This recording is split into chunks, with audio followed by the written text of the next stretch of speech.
rumah itu butuh berkah. Apalagi sekarang kita bikin rumah kebablasan, Pak. Saya mengatakan kebablasan karena kita selalu men-setting sesuai dengan arsitektur. Saya agak kurang sepakat di dalam kamar itu ada WC. Rumah yang di kamar kita kan di dalam kamar itu kadang ada WC. Kenapa? Karena rumah yang kamarnya ada WC di dalam, itu kan jin pasti tinggal di situ. Ketika pintu itu terbuka, maka jinnya pasti bolak-balik masuk ke dalam kamar. Dari sinilah banyak orang yang kena penyakit lain-lain. Dan itu tidak disadari. Makanya kalau masuk WC kan apa doanya? Allahumma inni a'udzubika minal khubasi wal khaba'is.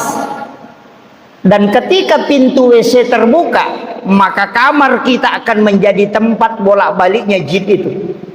Dan dari situlah kenapa banyak orang kena penyakit lain-lain dan kadang tidak bisa tidur. Itu karena gangguan itu. Tapi saya tidak salahkan kalau rumahnya sudah begitu, ya. Tapi ulama kita dari dulu itu sudah memperhatikan semua bagaimana men-setting tempat, apalagi kalau mau ditempati sholat.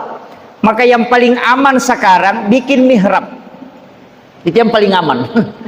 Karena kalau di kamar sendiri langsung biasanya terkoneksi juga dengan WC. Ya. Tapi jangan kembali nanti bongkar rumahnya, jangan. Itu saya cuma sampaikan ini, ya.